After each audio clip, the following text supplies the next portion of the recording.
hard and they execute the system, and that's what it's all about. Yes, there sir. Trust. Big trust. Big trust, baby. Hey, yes, sir. Right on cue. Hey, right on cue. Hey, let me close.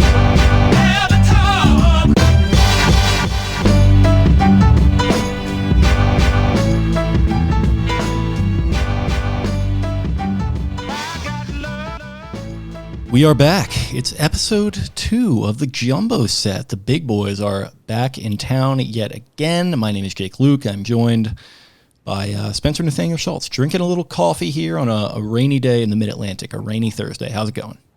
It's going well. It feels nice reprieve from the heat. Like we were just chopping it up like a couple 42-year-olds right before. It's like typically sometimes when we record, you and I alone usually don't get into it ahead of time too much, maybe like 3 minutes. I think we're pretty good at hashtag saving it for the pod, but we're just like, yeah, cold weather feels a little good. Yeah, going golfing tomorrow. Yeah, it's going to be a steamy one, probably cart path only. All right, ready to record? Okay. So we just hopped on here, had a quick dad chat and ready to rock and roll. Football's back, so I'm feeling good. I just had the spittiest. I said football's back and saliva flew out of my mouth. So yeah, I felt that through the camera, actually. Yeah, I sprayed all over you. Yeah, it is kind of like the King of the Hill guys just standing out by the fence saying nothing is how I would maybe liken it to, but it is always good to hashtag save it for the pod, I think. And this is obviously the real you and me, of course. But how's everything going in regards to your thoughts with the Baltimore Ravens? We have some news and notes to get into in a couple of segments, obviously. But things are they're low key starting to pop off a little bit. The Orioles are still in the headlines for good and some also very bad reasons. So we've got that to talk about on the flagship podcast. But as far as the Baltimore Ravens are going, there's some good news, I think, percolating a little bit. So what's the general state of the Ravens from the Spenny powers right now? Shout out to voice actor Johnny Hardwick, King of the Hill, passed away at 64, unfortunately, after the King of the Hill reference there. So rest in power to a true king there. And yeah, like you said, it's smooth sailing. Things are picking up steam a little bit. We'll get into a couple topics, but Ravens feel excited. I saw a Sirius XM interview of Lamar Jackson where he just looked normal. He just looked like he did 2 years ago and 3 years ago and 4 years ago and was candid and polite and nice and smiling. And that was a good feeling. And I think that's kind of the summary of camp here is that the Ravens are smiling. They're happy. They seem happy to be there. There's a nice excitement about this new offense and a lot of comments from guys like Mark Andrews about the possibility to give some more layups for Lamar Jackson in the pass game, scheme guys open more so than making them get open in a different vein than what we've seen in Greg Roman's offense. So I think that's exciting. All the reports coming out, Ryan Mink and Jonas and Jameson all saying yesterday was the most physical practice I think they've seen. Roquan Smith, Patrick Queen setting the tone. Makes sense. They're about to play their first game, so started popping. Maybe coaches walked up and was like, hey, you two, go, McDonald, Harbs, whoever, hey, go stir the drink a little bit here ahead of our first live action, our live bullets on Saturday here. So it's exciting. Football is back and a lot to talk about. A lot of like normal things to talk about, fun little ditties we get to talk about today. So that feels nice too. Yeah, it feels like a normal show, to your point, which when we were doing this, just covering this team full time for the last year and a half, it just felt like there was not a whole lot of normal things to discuss, and even when there was a pall hanging over it. So that's very good. But yeah, I mean, to your point about the defense, I mean, absolutely, your boy, your guy, Steven Ruiz was out there saying that it looked like he was watching the best defense in the league. So that's huge. And it's interesting. I mean, you got that going on, and then I was listening to Aaron Schatz on the Around the NFL podcast before we got going here. And I forget the exact name of who he's with now. He's not Football Outsiders anymore. Actually, former friend of the podcast. He was on Beatdown Airways for an episode. He has the Ravens. His model has them projecting as the 20th best defense in the league. And he had said, he obviously couched it and qualified it and said, I really would not be surprised if it's way better than that. They've got a good coaching staff there that's going to, coach those guys up. And those models sort of don't really love inexperience. They don't love the inexperience at edge rusher and some of the concerns in the secondary depth-wise, I guess. But, it's an interesting dichotomy, and if I had to guess, it'll probably shake out somewhere in the middle of that. But it might be assisted by a move that they make at edge rusher, which it seems like something's percolating there in the form of one Jadeveon Clowney. who was in town for a visit. And it sounded like he stayed in town over last night. I don't know if he's still here, but by reporting from Josina Anderson, I think confirmed by Jeff Zrebiec, there is an offer on the table for him from the Ravens that he is mulling over. We had heard that there was some positive momentum that a deal was going to get done. Sounds like he's still considering it. So I don't know, unless something breaks while we're recording this, we might be having an outdated conversation by tomorrow as to whether he accepts it, or maybe they go in a different direction, because they also had Kyle Van Noy in for a visit as well a couple weeks back. And so are they trying to put pressure on Van Noy? What's going on with that? Is Clowney going to be sort of the guy that steps up in his absence if he in fact is not signed here? It sounds like a move is going to be made. It sounds like positive momentum has been made towards Clowney, but not over the finish line quite yet. Yeah, the Ravens will end up with one of Kyle Van Noy and Jadeveon Clowney is my prediction there. I don't think that's too bold of one. I'm a little bit more privy to Clowney, and it does sound like you said, that Clowney was mulling over a pretty much low ball offer that sort of caused the Ravens to be like, oh, well, that would be very convenient if that were to happen. Obviously, transitioning on from Justin Houston, Calais Campbell also has been in Atlanta. That's not news, but Houston goes and signs with Carolina. Houston felt like a possibility to be retained, someone that was so efficient in that third down role. So looking at Houston to Clowney to Van Noy, three very different players, like three completely different roles that they fill. Houston, more of the designated third down, pass situation rusher who has the kung fu in his hands, able to go win technically and win quickly. Had a really nice month, 6-week stretch with the Ravens last year, and gets a little banged up, falls off a little bit, whatever, still an effective player. Then Van Noy fulfills kind of like somewhere between Judon and Tyus Bowser skill set wise in that Sam role. And I mean Matt Judon from like his third year in Baltimore, where you're asking him to drop off a bunch and be a versatile outside linebacker that plays in space a little bit and can go chase and do some things on the backside of plays. Van Noy, very cerebral, true outside linebacker, more so than we think of it now as like, oh, TJ Watt's an outside linebacker. I'd say, he's a little bit more throwback outside linebacker than that. Give you a little pass rush, give you a little bit of cerebral capacity to drop off, and he's been there, he's done that. He's solid against the run, can stack. And then you have Clowney, who of course is a polarizing player because of his draft position.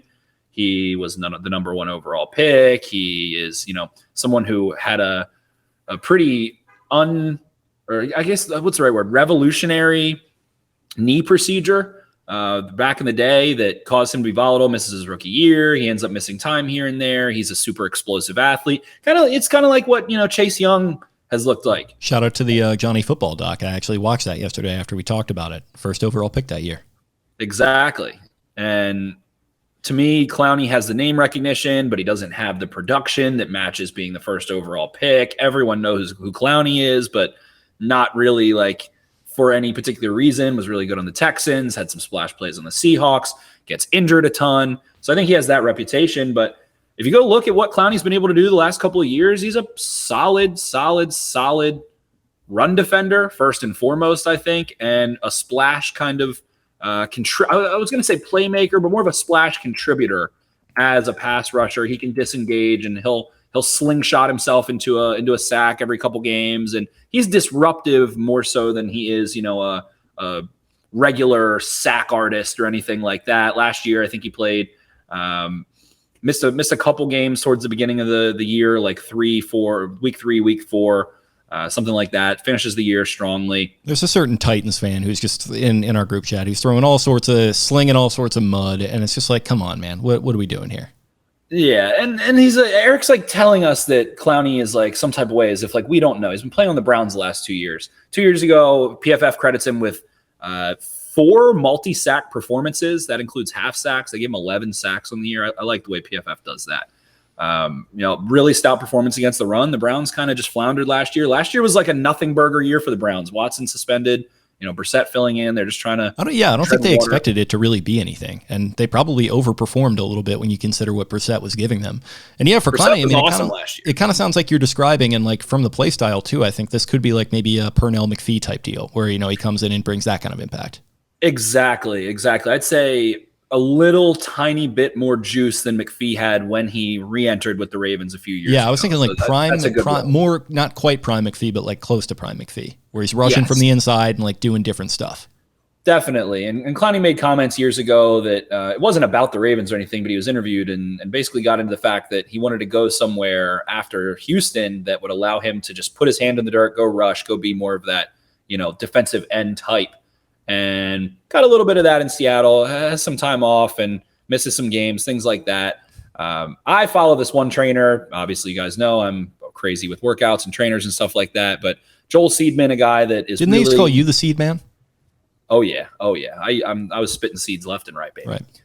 Got a bag of Ranch Boys in my bag right now. Going to be chomping on those tomorrow. But Seedman, someone that has like a really controversial style, so a lot of people hate him. He's huge into like don't go past 90 degrees ever in any workout. Like 90 is like squats, don't even hit 90 degrees, things like that. But a lot of the guys that he's worked with have been able to recover and get back into good playing shape and things like that. And Clowney definitely is one of them. And if you go check out Joel Seedman's pages, you'll see Clowney working out all over there. So been able to stay healthy since that. I like the Clowney fit most because that would, like you said, in that McPhee, strong side, force role, able to go dictate, be an apex defender against the run. And then, as Adley Rushman crushes one that goes out, home run again, and clears the wall barely. Let's go, Adley. So would be able to be that power run defender, like you said, kick inside on third down. Then the ramifications of that are that, Ajabo, Owe, Bowser would be able to go work, be more true outside linebackers a little bit. Owe probably kick inside too. Ajabo doesn't need to be on the field on first and second down, especially early this year, takes pressure off of him against the run. And I think that's the best starting five kind of element of having different skill sets in your outside linebacker room. Van Noy would be fine too. And Van Noy is a signing that makes sense if Tyus Bowser's knee doesn't really get into great shape, especially early in the season. So would be a fun signing for either one of them. And it gives an opportunity. The obvious missing one then is that Houston, who's the designated pass rusher, those snaps are probably going to go a lot to Ajabo. It's going to force Odafe Owe to be on the field a lot on third down, more than he was last year even. And then Bowser, is going to be that versatile chess piece who's, when healthy, can be that kind of borderline Pro Bowl player. It stinks that Bowser tore his Achilles. He looked like a really good rusher that year. Was that 2021? He tears his Achilles in the final game of the season, I believe, and very unfortunate. But I think Clowney, to me, is the one that I would like to go with. I think the Ravens would go with whoever's cheapest, and it sounds like it is Clowney. So I think maybe by the time you're listening to this, if it's tomorrow, on Friday, Clowney might be a Raven. But somebody's getting signed, and I'm still not going to rule out the possibility that they trade for an edge rusher at the deadline or right before. Definitely. So that was kind of my my one burning question here, presented by Black Eyed Susan Spices, who are, they've got some good stuff going on there. Check out blackeyedsusanspices.com. They're introducing some new different products. I think they're still in talks maybe with a certain program that features hot sauces, and wings and things of that nature. So a lot of good stuff going on there. Check out their website. Check them out on social media at Black Eyed Susan Spices and all that good stuff using Exit52 for your code for 10% off. But the red flag sauce I'm getting 100 bottles of it. It's, if you actually like a strong spicy kick, it is so good. You've been doing your steak and eggs with that, correct? Yeah, steak and eggs. I had that I think 2 days ago actually. How does that factor in with the nips of whiskey that we're doing every night? And how is the Whoop Band holding up? The Whoop Band, let's see. I haven't really had, I think I had whiskey maybe Monday night. The Whoop, I have an 89% recovery right now, 88 sleep score, HRV of 119, very healthy. I'm just doing it well right now. So steak and eggs have been good. I feel lean, I feel thin. This is like stupid, but Djokovic was talking about his diet and he was like, I only basically drink water with lemon and eat fruit and like light vegetables during the day. And then I eat a lot of protein at night. And I was like, that makes sense. It's much less toll on your body. So I've kind of been trying to mix that up. A little steak and eggs one day, just keeping it light the next. And we know that guy's not putting anything in his body that he does not approve of. So yeah, if you want an authority on things that could poorly impact your health, no more stalwart than Novak Djokovic there. But yeah, my burning question: Jadeveon Clowney or depth at corner? I mean, that seems like the two really burning issues, so to say, remaining with this roster. It feels like this corner thing, it could bite them a little bit. I mean, not to be too negative, because I think this is a Super Bowl ready roster, but if it has to be one or the other, I don't necessarily think it does. I think they could do one and then make a big move at the deadline to trade for a high impact player at that position. But just as of right now, what do you assess as the bigger need?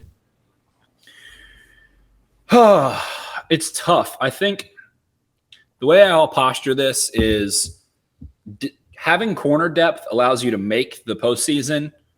Having an intense four-man rush, a havoc-inducing four-man rush, allows you to win a Super Bowl. I think in order to win a Super Bowl, you need to generate pressure with four. At some point, there will be a quarterback that is too smart for you to scheme pressure on. There will be an offensive coordinator that's too well prepared, that has seen you before, or is just familiar with it. And to me, that's Andy Reid and Patrick Mahomes, obviously, are the kings of the AFC. We watched Patrick Mahomes lose a Super Bowl. Why? Because the Bucs relentlessly hounded him. Was that due to injuries? Absolutely. But I digress. Pass rush wins Super Bowls. Having a strong, deep secondary gets you to the playoffs. So it's tough to get in position for the pass rush to matter that much without having the corner depth. So, of course, the two are relevant and tied to each other, but it just feels like no matter what the Ravens do, they'll never have enough corners. I mean, ever. So, bring another one in. Fuller last year, game one, looks great. Gone for the year. Then it's like, oh, all right, well, now we have to put pressure on Jalen Armour-Davis, and Marcus Peters is trying to rush back. He wasn't, maybe quite ready, didn't look himself, which is to be expected, and puts you in a little bit of a pickle. Marlon Humphrey's out against the Dolphins for a couple drives, and the Dolphins are just launching 50-yard touchdowns over your head. So if I can only have one or the other, I mean, I guess it's corner depth, but I just feel like it's a white whale that never can be attained in Baltimore and usually around the league. That's sort of the way I'm looking at it. Like, I would probably just take, the bird in the hand right now with Clowney, or even Van Noy, if that's, what your preference is going to be and that's how it works out. And then, I feel like, he does this almost every single year. He makes a move at the deadline to cost us. So it's like, if you make that move right now, you're setting yourself up well to just say, okay, all we would really need is cornerback. And then if we want to make a move for a guy like they tried to with Jadeveon Howard, but it wouldn't even have to be that, just make a move for a solid guy that can slot in there behind Yasin, behind Humphrey, and be a little bit more of a versatile piece. Like some of these young guys you would hope project to be, like a Pepe Williams would project to be, but just isn't quite there yet. I don't know. I think that would be a really good route to take. And if you can find someone that's cost controlled and maybe it is a rental or whatever, I think that would be perfectly fine, because I really do feel like this is a Super Bowl ready roster as of right now. I mean, it does take a little bit of luck to win a Super Bowl, and if you can just get yourself in the dance, and I think they have a good spot to do even much more than that as things stand, then you're in a good spot. So yeah, make this move for Clowney, and then kind of assess where you're at a couple weeks into the season as far as corner goes. And at the very least, you can probably get yourself a guy who can, jump in there and start in the slot, or, play in a pinch and, do some good things for you. So that's sort of the way I'm looking at it. Definitely. And the two are related. I mean, good coverage gives more time to get home, and a good pass rush forces the ball out earlier before receivers can get open. So I guess, in the end, to answer the question, I'm more confident in the Ravens' ability to scheme pressure. And like I said, they can never have enough corner depth. It's plagued them for years. So even just from the fan perspective, you just want to see them have starting caliber corners. And we'll see. I mean, Marcus Williams, and I think obviously it's going to be a huge year for Kyle Hamilton. I don't think there's anyone who really thinks otherwise. I don't know in the entire national or local media, anyone who thinks Kyle Hamilton's not poised for a monster year. Does help you be able to give help to a deficient corner, hide his weaknesses. You have Marlon Humphrey on the other side. So, and it just does feel like if there's a way for this team, and especially this defense, to lose its soil, it's going to be Marlon Humphrey not being able to play in games. So I guess that kind of answers it. What would you rather have, insurance for Marlon Humphrey or insurance for one of your pass rushers who's not, that studly at this moment in time, or, could end up being whatever. But I'm going to go with Humphrey in the end to get you to the playoffs. And then it's going to be in Lamar Jackson's hands a little bit, in the offense's hands, to beat the Chiefs, which I think that's my one. We're not quite to predictions yet. We'll get there right before the regular season starts. But my one burning in my tummy feeling is that the Ravens see the Chiefs in the playoffs this year. So going to have to outscore them. You can't really stop the Chiefs. Feels like that would be a little bit of a right here, right now situation. Destiny coming all the way around, because I felt like that was sort of the developing rivalry, and Lamar was kind of that first rival to Mahomes, and then all of a sudden it's Josh Allen, and then all of a sudden it's Joe Burrow. These challengers have kind of cropped up for him, and nobody's really put themselves to the test. So maybe Lamar could go through some shit, come out the other side as a changed man, a developed quarterback, and go and get this thing done in the playoffs versus his original kind of nemesis. That would be a sort of Goku type situation. I'm not a big anime guy, but it sounds like that would be. Speaking of a signing that did happen, Ravens lock up an ascending property. It's an old EDC move, one that I think you and I were a little ahead of the curve on, with guys like Chuck Clark, making that prediction, with guys like Nick Boyle. That one didn't totally work out, but that's okay. He does it here with Broderick Washington, defensive tackle, nose tackle, 3-year, $17.5 million contract extension, including $6.3 million combined in signing, and option bonuses with $10 million total guaranteed for the former Texas Tech standout, that per Aaron Wilson, independent NFL reporter, formerly of the Baltimore Sun. Thoughts on this? I feel like we both really are going to like this move. Definitely. And I think it goes to show the work that Washington's put in, the work that Anthony Weaver has put in to get these guys so fundamentally sound, particularly against the run, and the ability for Madubuike, Washington, Travis Jones to be young guys, and especially last year under Anthony Weaver's tutelage, go stack and shed and peek and find the football. That's what Broderick Washington does over and over again. Our guy, friend of the show, Emory Hunt, had him as the number 1 3-tech in his class. And that was a little bit of a, controversial pick. Emory known to be very controversial with his scouting takes. And I think he does his own thing. He's like John Eisenberg said about Ozzy. He's just doing his own thing. He's watching his own tape, and he's not listening to anyone else and being influenced. Definitely, and doesn't buy into the group think. And Washington, someone that does nothing but man his gap, beat blocks, and is athletic enough to go hound down a running back within the tackle box and a little bit outside, deflects a bunch of balls. He knows who he is. The comments I think that were made by Anthony Weaver were that you can he said, for my money, there's no one in this entire building at any position that works harder than Broderick Washington. He said, I think you can see that reflected essentially in his body shape, his body type, the lean mass that he's put on and been able to get some of the bad weight off, and just a professional. So Broderick Washington probably would have gotten, I think, especially after this year where it looks like he's in line to start and kind of take over Calais Campbell's 4-eye, 3-tech role, lining up, head up, 4-tech over tackles, and go be an absolute hound against the run. Probably would have been an ascending property headed into free agency that maybe gets, a $30, $35 million deal if he waits. So seems to be happy in Baltimore and was happy to take that deal. So love to see a late round pick getting extended that you feel good about. So that's a hit for Eric DeCosta in the draft. That's a hit for the Ravens defense right now, and has to make Broderick Washington feel great headed into a year that was looking like a stressful contract year. Now he's like, I'm a Raven. I can buy in all the way and go do what I'm supposed to do. Go get Roquan Smith and Patrick Queen space to go run, go eat up blocks, beat blocks, and be dominant against the run. And it's got to be such a good feeling, too, because it's only a 3-year deal, and he's still a young guy. So he's going to be playing in front of those dudes. They're going to be making him look good behind him. He's going to be looking good himself and playing along some studs on the defensive line. And he's going to have another opportunity to cash in for a bigger deal, which for a 5th-round pick from a school that does not produce defenders very often, I mean, that's a pretty darn good route there for old Broderick. So I think we were both very happy to see that, and happy to see it from EDC. I'm glad that he's not giving up on that idea after the Nick Boyle thing. Maybe it was a little ill-advised with the health, and obviously it failed out on him.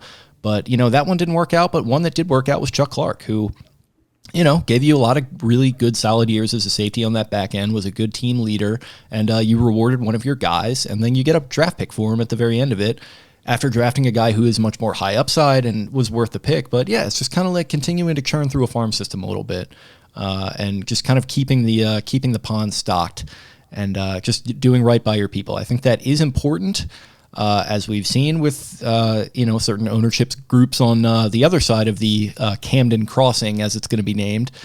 Take care of your people, do right by them, and don't be a weirdo. And I think that owners and general managers can struggle with this a little bit at times, but if nothing else with the Ravens, you can say that they pretty much always do that. So, Definitely. And the versatility that Washington brings is a godsend. And like we always say, I like to see I like to see every room on an NFL roster have a prime player. And I think Washington probably stepping into that, especially as a run defender, have an ascending talent. You look at Travis Jones, you look at Justin Madubuike too, and then have a old guard veteran that's proven and confident and has produced, and that's Michael Pierce. So in that interior defensive line, you look there and you have that. I think outside linebacker wise, that's why you want to go get a Clowney or a Kyle Van Noy to round that out. So love to see Washington locked up, and it's going to be a fun, underrated player. I think he's going to be a fan favorite for years to come here in Baltimore, as he's one of the lesser known, talented, younger interior defensive linemen in the NFL that's doing some pretty big things, and excited to see what he's able to do this season. Yeah, no doubt. So that is that. And then last bit of news, we can kind of parlay into another segment here, the deep dive, where we just dive deep into a topic and we really discuss and just kind of sink our teeth and our claws into it a little bit. And this is one that's been going back a couple years now. This is our guy. This is the prince that was promised. This is Rashod Bateman coming off of the PUP list. Looking like he was maybe emerging out of his depressive funk there a little bit, walking out. He's giving me the Goku vibes. He is, yeah. He walked out in uniform. He had his do-rag on. He was, playing catch with the fans. He's hugging Keith Williams. Nelson Aguilar is embracing him. He Nelson hugged the grass as soon as he came out with a Red Bull in his hand. Oh, yeah. Yeah, Nelson Aguilar, embracing him. He's looking pretty good, by the way, and looking like a good addition to this locker room. So another guy we can dive deep into if we want. But is it Rashod Bateman's season? Yes or no, and why? Yes, it is. The reason is because last year he was the make or break. Like, it was, if Rashod Bateman's on the field, you feel good about what you have in terms of creating space, in terms of defenses respecting you and respecting your weapons on the perimeter. And that pressure, made Cole not quite diamond. His foot couldn't hold up. Happens. And this year, doesn't have to rush back. You've got veterans, you've got younger players, you've got that full, like we just described, you've got Aguilar and Beckham.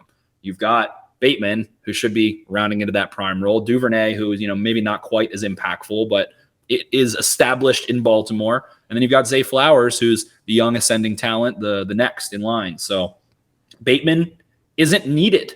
Like, he's not needed to put that pressure on, be all or nothing, be your on-ball winner, or else you don't have one, which allows him to pace himself coming off of an injury that, as we know, as Baltimore Ravens fans, you will be a Liz Frank expert above any other authority in the world. They just are magnets for him. They draft them. They have them. They love them. They love those screws in the foot. So able to pace him, able to get him comfortable. When he has setbacks, you can ramp down pretty easily and not feel like, oh my God, the sky is falling, we can't get Bateman out there, because you have other guys. And I really point to a Nelson Aguilar there. Like, he's healthy. He always plays. He's super durable. He might not be a world beater, but he can play inside. He can play outside. You know what you're getting, and will be able to take snaps for you and look the part of a professional wide receiver that is established in the league. And he's going to drop passes. He's going to have frustrating moments. Everyone has to get ready for that. But I'm telling you, I think the juice will be worth the squeeze.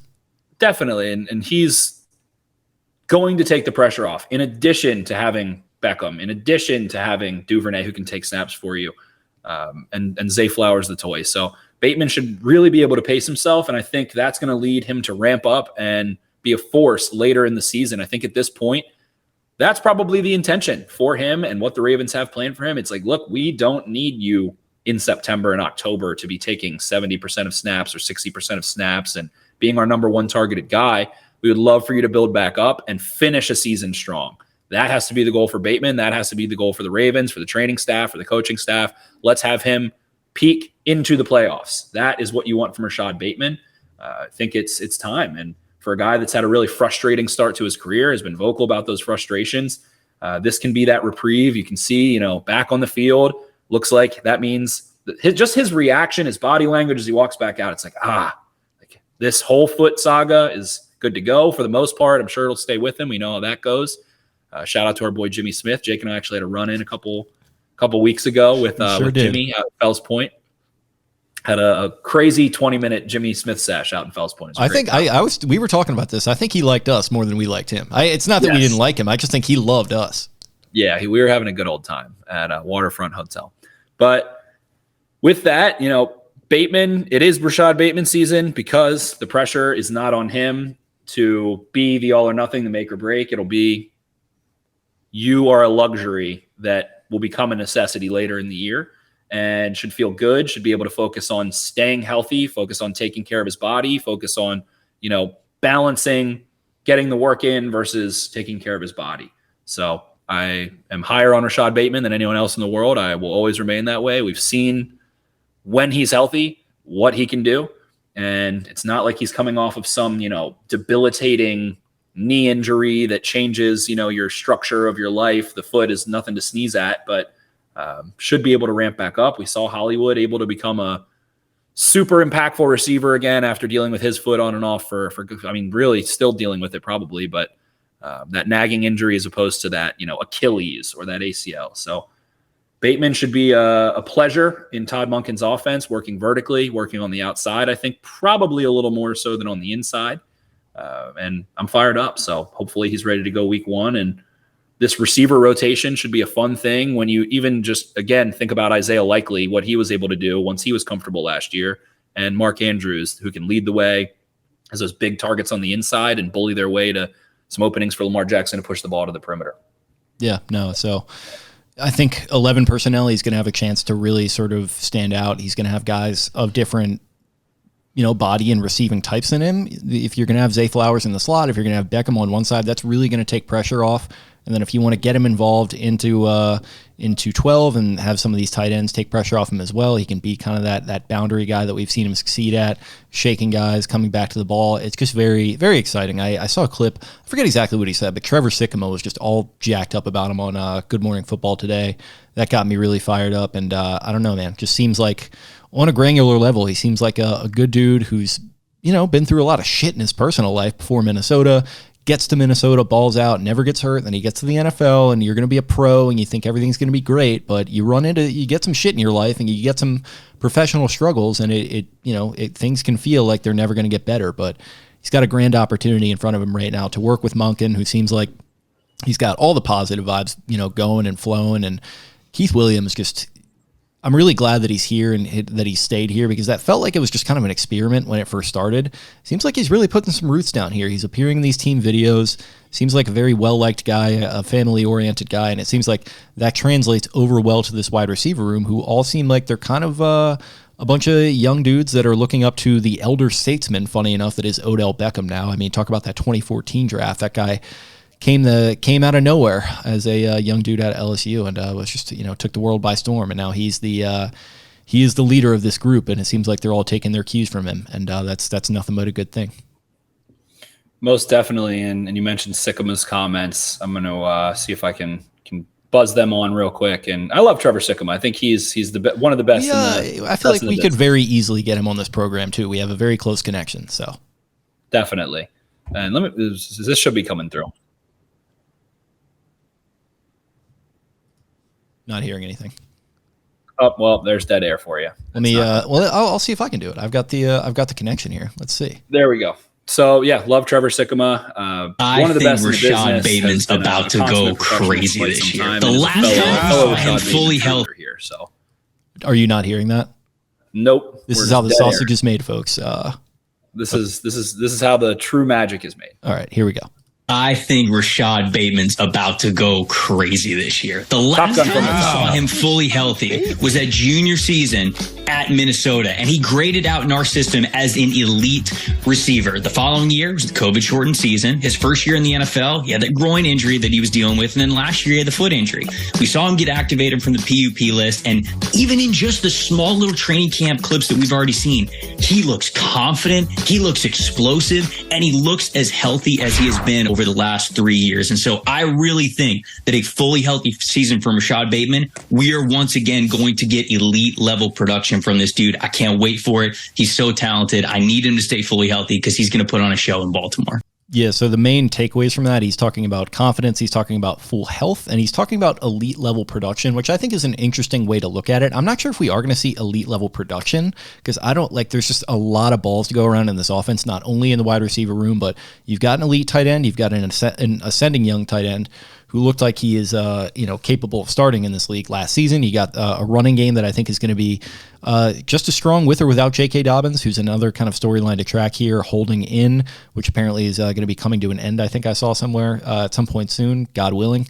I don't know if there's enough balls to go around for elite level production, but if he can just put some good shit on tape and like set himself up for a next contract, whether here or elsewhere, that's going to constitute a very good season for him. Yeah, I think it's efficiency. Elite level efficiency is probably a better word to use. And that's what we've seen from him when he's been healthy and on the field. The yards per route run, his ability to create separation, obviously, Matt Harmon of Yahoo that does reception perception and all that has been so high on him. He can beat press. And that's the thing at the end of the day. You've got three guys, your top three guys in terms of talent. Bateman looking like flowers based on his profile and the pick. And Beckham, three guys that can play inside, play outside. They can play the flanker or they can play on ball. They can beat press. They can beat man and they can win against zone. So it's the versatility there between those three will be super fun. It makes it harder to pick up on tendencies. It makes it harder to pick up on, what concept is coming at what time. When you're a defensive coordinator, a defensive player, it's the multiplicity that should create some confusion and at least less confidence as Jose Altuve just continues to slaughter the Orioles with a double perfectly kissed on the white of the line there. But ultimately, a fun time in Baltimore. Rashod Bateman is back, and J.K. Dobbins, like you mentioned, that last front that should be coming to an end. Harbaugh's comments that should be back out here soon. To me, feels like they're probably offering him some sort of revision to this year's deal or something like that that'll give him time to mull it over, get back out there. And he's acting a certain way that people rubbing people the wrong way. You have every right to that opinion for sure, but the guy doesn't need to be out there right now. No, he doesn't. It's like I really do wonder what he would really gain by being out there. It might honestly help him to just kind of be sitting in the classroom, taking this offense in, learning what he's going to need to do, because running back is just so instinctual. And I feel like once he gets out there, we've seen him produce in multiple different situations at multiple different levels of health. I think he's going to be able to pick this offense up pretty quickly, whether he's out there on the practice field or not. So I'd rather just not even risk the health. We saw him get hurt in a preseason game. He's definitely not going to be playing in those. And I don't know. I just think it's going to be relatively easy for him. He's a sharp kid to pick this offense up, to pick his roles up, to pick his responsibilities up. And we know he's going to be running with a full head of steam, whether that's a competitiveness to go out and just clown on opposing defenses, which we know is there. Shout out to Andrew Sendejo. Or whether it's to do the same thing to this coaching staff and front office, who he does not seem super in love with right now. And I think he has some valid reasons for that. But ultimately, winning fixes everything, and production is also going to fix some things too. So I don't know, just keep him in bubble wrap, for me, or keep him in the classroom and keep his mind engaged. Let him know you got big plans for him. It's going to be a big year, but let's just take the temperature down a little bit with this guy. I understand that he goes on, X or whatever the fuck we're calling it now, and he's liking tweets or zeets or whatever the fuck we're calling them now, and maybe not endearing himself to this fan base. I totally get it, but he also has reason to have professional gripes with the way things that have gone the last couple of years. So if we just zoom out and we see things from all sides, a couple of things are true. One of which is that he is 100% going to be playing football for the Baltimore Ravens this year. Another thing is true is that he's got all the talent in the world to go out in there and tear it up. The last thing is true is that he's maybe not happy. He wants, if not a new deal, then he wants a little bit of extra money on top. Whether that happens or not, I feel like he's going to be out there, and he's going to be a vital asset to this offense in some respects. So I don't know. It's just one of those things where if he wants to hold in, I'm totally fine with that, because I feel like he can just go out there and produce right away no matter what. So definitely well said. He's produced since he was 7 years old. He will be the best football player on the field wherever he is, when he has the ball, with one leg or not. He's still tearing defenses up. So less wear and tear in camp now might be even better for the regular season. Him just taking it easy. Has over a month as we're recording here, just over a month still, until he has to step on a field for a regular season game. And there's a lot of noise. I think Ross Tucker of the Ross Tucker podcast, I guess is what it's called, goes on 105.7, says, I'm taking him off the PUP list and I'm finding him every single day, so on and so forth. Also, he's, very concerned about the Ravens' chances to break 10 wins this year. So he's probably needs every single asset to get in there and, produce. Exactly. So That's not how you handle business. Like there's so many, I would fine him. I would take him off. They're just letting it cool. They're letting it sit on the pot and cool. Take it off the burner, let the situation cool, put it in his court, let him hang out. That's not the way they handle business. Yeah, and like that's literally goes into the conversation we were having where I was alluding to the Kevin Brown thing. It's like, just fucking it. Like, even if there are issues, just treat your people well. Just be a normal person and just like kind of let stuff like this sit and let stuff slide off your back sometimes. Like, it sounds like to me, like he's taking it from this like personal thing where it's like, oh, well, you don't want to show up and be a professional, then I'm going to like treat. It's like, it doesn't have to be like that. These guys are professionals. And if you treat them like that, then they will respond in kind with production. So. Exactly. Is that all we got on JK? I think that's all we got on Bateman, on Washington, on Clowney, Kyle Van Noy, a little bit of the J.K. Dobbins situation, which I'm gonna put my arbitrary deadline of the 20th. I think he'll be practicing by the 20th. Okay. I'm fine with that. I'm also, like I said, I'm fine with him taking minimal practice snaps in August. So we'll see what happens. But yeah, that is all we got on Deep Dives presented by Fed Thrill Sunglasses. Check them out with those Mid-Atlantic inspired vibes. They're another kind of small shop, Maryland-based shop. Obviously, you got the name tying them into Fed Hill. It is Fed Thrill Sunglasses. Promo code EXIT52 for 10% off. It's still very much summer. I know we were talking about it raining, but still plenty of sunny days to go. September is basically still a summer month now. So yeah, you got another 6 or so weeks, and then nobody loves wearing a nice pair of sunglasses out to the tailgate in crispy weather like me, because it can still, even if it does start to get a little cooler, the sun can still kind of affect. I mean, it's a very powerful thing, the sun. So make sure you're protected with Fed Thrill Sunglasses. Is that all we've got for an entire show, or you got anything else you're burning on here?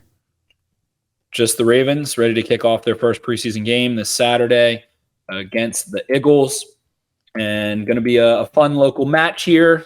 Preseason continuing to scale down. That'll be at 7:00 on Saturday. You can find that locally on WJZ. And just we are going to be ending the summer of Banks. We're going to be flying him back here from Vancouver, and I'm going to sit him in my studio here, let the mic run, and he's going to be giving us a full, comprehensive 2 to 3 hour preview of this game. So keep a lookout for that on Saturday. There we go. Banks will be very into the weeds of the Ravens' new long snapper, Mr. Ott. So. Yeah. Fired up for that, but just want to see the first taste of the Todd Monken offense. I'm really excited. The one thing I'll say, we don't have to get too deep into it today, but the one thing I'm super excited, I want to see Josh Ross again. Josh Ross was so fun last preseason. Obviously, they draft Trenton Simpson, who's out right now. Malik Harrison's there. Christian Welch is there. Josh Ross looked like a viable NFL starter in preseason last year, like a solid NFL starting inside linebacker. I'm super excited to see that. And of course, some rookies take the field and get some action in that capacity. It'll be our first taste of the Todd Monken offense, and just fired up to see some of these younger guys get after it. Tavius Robinson, a 6'6", 260-pound long, strong down to get the friction on edge rusher out of Ole Miss. That's a little green in the gills. He's going to be taking some snaps, I would imagine. So fired up to see some of these rookies and all that good stuff. So preseason's here. I always watch preseason. I like preseason. I'll see if I can get around to it. I am going to be down the ocean for the birthday of an Eagles fan, which we're apparently doing a lunch on Saturday. So maybe we'll, be in a very, very state of sobriety by the time the game rolls around, and we'll just park ourselves on a couch and watch it together in Mid-Atlantic harmony. There you go. Beautiful Mid-Atlantic harmony. So Ravens, Eagles, preseason underway. Football's here. It's in the air. We've already had the Hall of Fame game. Johnny Football was awesome. That was really well done. I've been kind of critical of some of these like documentaries that are coming out. Like we watched that quarterback thing, and I was just like, man, like this is just a fucking like highlight package. Nothing against like the people. It's very well produced. It's all good stuff, but when it's just it's crisp, but the narrative of it is very stuffy. It's all just like state-run, sanctioned commercial for the team, commercial for Patrick Mahomes, commercial for Brittany Mahomes, kind of stuff that. Kirk Cousins came across well, like we said, but it's just like, man, I've seen this thing like 15 different times in, a couple different formats over the last couple of years, and I'm just getting kind of sick of it. Didn't watch Hard Knocks for that reason. Maybe I'll get around to getting into it, because it does sound like, it was a fun thing, and it's just popcorn for an hour, so that's cool. But yeah, this Johnny Football thing was really fun, man. And I was a freshman in college when Johnny was in his, I guess, redshirt sophomore year, so I had been in high school when he first came out. And then, getting into college, and like, man, That was my dude at the time. I thought he was, the coolest thing going, and I think a lot of people did. And you were a Caucasian college student with that enjoyed sports and really liked Johnny Manziel. Yeah. Imagine that. I liked 2010s. Johnny Manziel at the time. Yeah. So he was definitely he was the guy at the time. And for anyone who's like too young to remember, it was like people were asking. I think Rita was talking about this on Twitter a little bit. Like, oh, why is this a documentary? This guy didn't do anything in the NFL. Like, he was a massive celebrity. Like, if you don't remember that, I kind of feel bad for you because he swept the nation. You know, the documentary gets. He was the first freshman Heisman winner. Yeah, like it's crazy. Like, and like the documentary gets it. Like that had never happened before, and he's got all the partying Johnny stuff gets coming into out. that. There was a stigma about sophomores being able to win the Heisman. Even. Yeah, it was like you're in a steam. It was like you have to be graduating out of college football in order to win the award. Yeah, and it was coming at an interesting time where A&M, as he gets there, they're leaving the Big 12 and they're stepping into the kind of the big spotlight of the SEC, and that's sort of. Really, if you look back on it, that was kind of one of the first major tectonic shifts as far as all this conference realignment shit that we're seeing now. It's all becoming about the bottom dollar. It's all becoming about this and that. And not only that kind of thing happening, but a star like him coming out and being, as Cliff Kingsbury said, like this little white guy who's just drawing all sorts of eyes and attention and doing things in a different way. And he's got his swagger and he's a party guy. Like, yeah, man, it was just a complete hurricane of marketing and PR. And you know, he's made a lot of mistakes, and he's going to have to live with some of the more heinous ones for the rest of his life, but really did come away from it feeling pretty bad for him. I mean, he's got documented mental health stuff. I think he's diagnosed as bipolar, a lot of substance abuse issues. It seems like he's doing a little bit better now, and that's good to see. Big into the golf scene, which is nice. I think he's made his money, and he's more than able to kind of cash out. He'll probably be making money on his name, image, and likeness for the rest of his life here. But yeah, it was an interesting watch for sure. Definitely. It was really sad when he goes to get inducted into the Texas A&M Hall of Fame, and he was just being kind of like, it was all about acknowledging the things that he had done poorly, and he couldn't even just enjoy being inducted into the College Football Hall of Fame. And it goes back to like when he was in a small town in central West Texas, wherever the hell it is. I'm imagining it's a little bit more towards the central, but he was like, if you would have told me that I would be, in the NFL, I would have thought you were insane.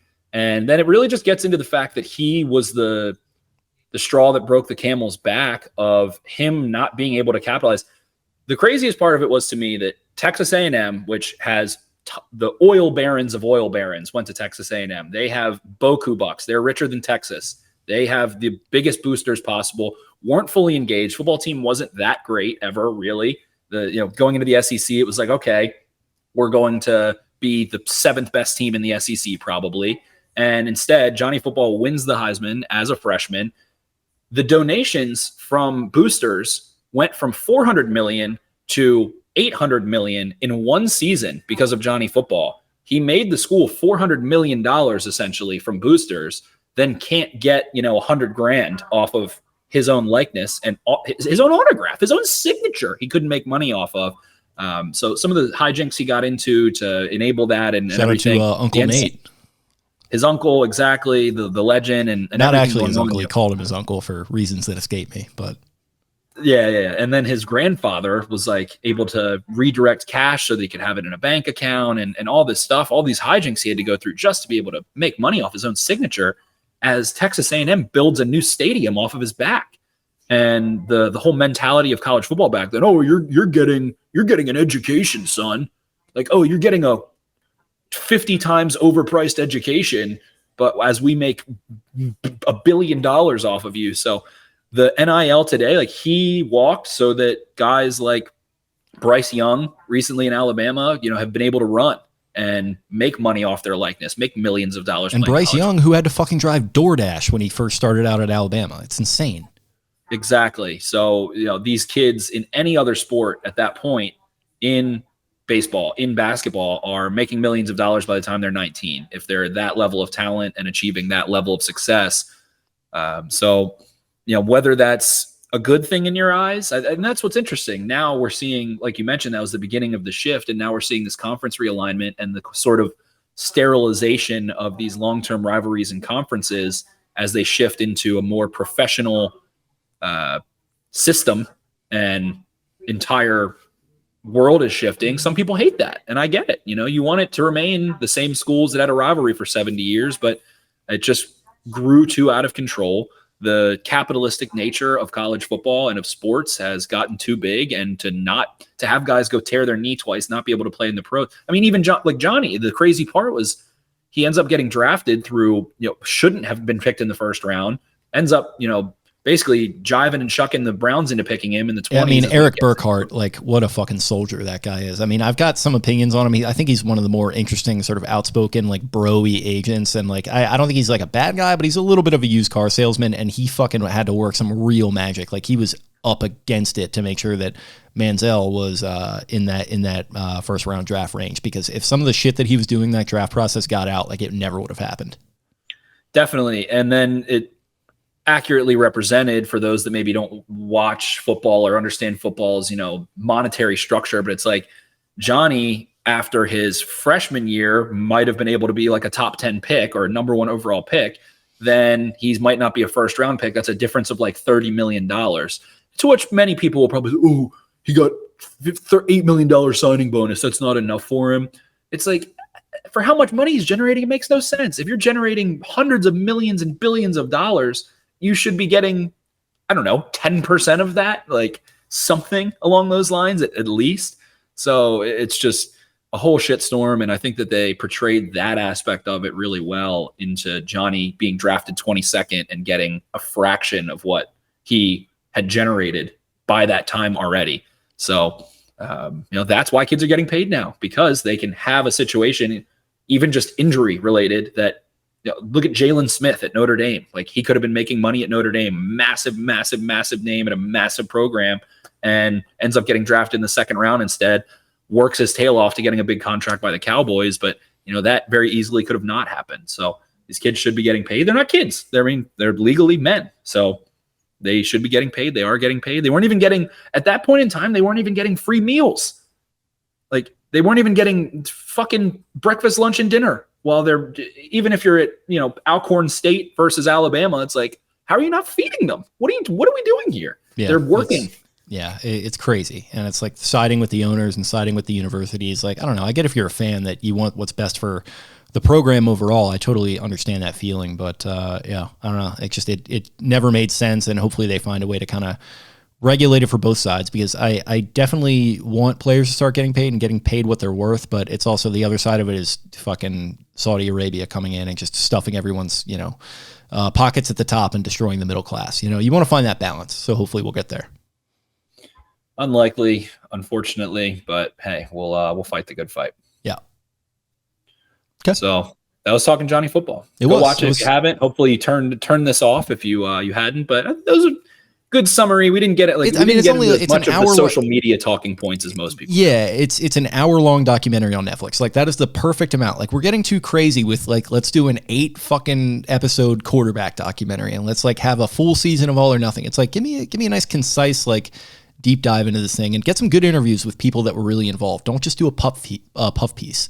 They did a nice job. They got in touch with Uncle Nate, even though he's not really friends with Johnny anymore. They talked to Eric Burkhart. Like, they got the right people involved. So I hope Untold keeps doing their thing. I think they've done some previous releases that were well received. So keep doing that, and hopefully it'll inspire more stuff like this. Most certainly. I watched the Jake Paul one too, and I thought that was actually pretty cool. Which one?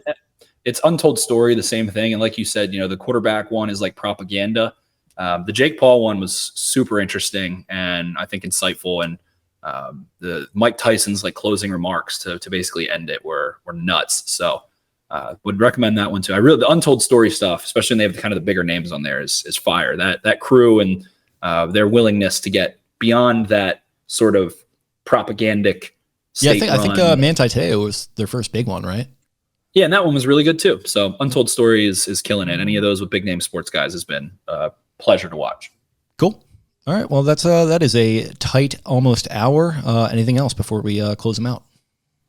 Ravens have their 23-game win streak against the defending NFC champs here. So I saw a couple of tweets I thought were funny. That was like, when the Ravens lose a preseason game, they'll finally win the Super Bowl. So we'll see if that holds water, if they lose one, if they win one. But I think FanDuel has the -230 to go undefeated or to lose a preseason game and plus 200 to not lose a preseason. The funny thing is, like, last year was the first one where it was like, all right, they're like just kind of ramping up. They're taking, preseason and training camp a little less seriously this time, and they still went out there and ran the table. So I don't know. If that were what it took, I would fucking gladly go defeated in preseason this year. No wins. Nobody gets a team ready for September like John Harbaugh. Hate the guy all you want, but the Ravens are absolute madmen in the summer and into the season. So we'll see. We'll see if the streak lives on. It has become a little bit of a folklore thing at this point. Like it gets national pickup pretty solidly. So we'll see. Yeah, people maybe take it a little too seriously one way or the other sometimes. So whatever. It's just kind of a fun, quirky thing to track. But yeah, we will be tracking it obviously on Saturday night. So be sure to tune into that.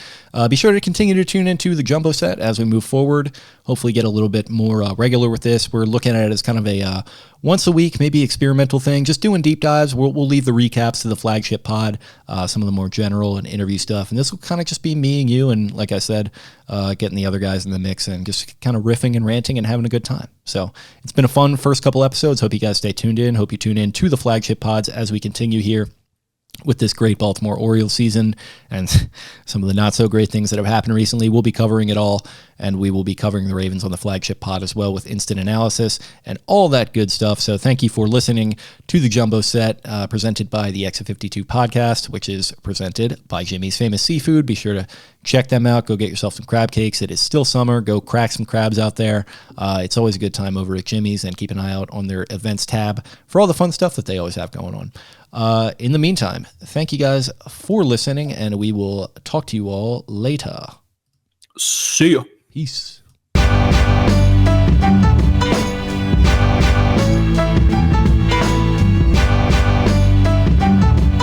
Play really, really hard, and they execute the system, and that's what it's all about. Yes, sir.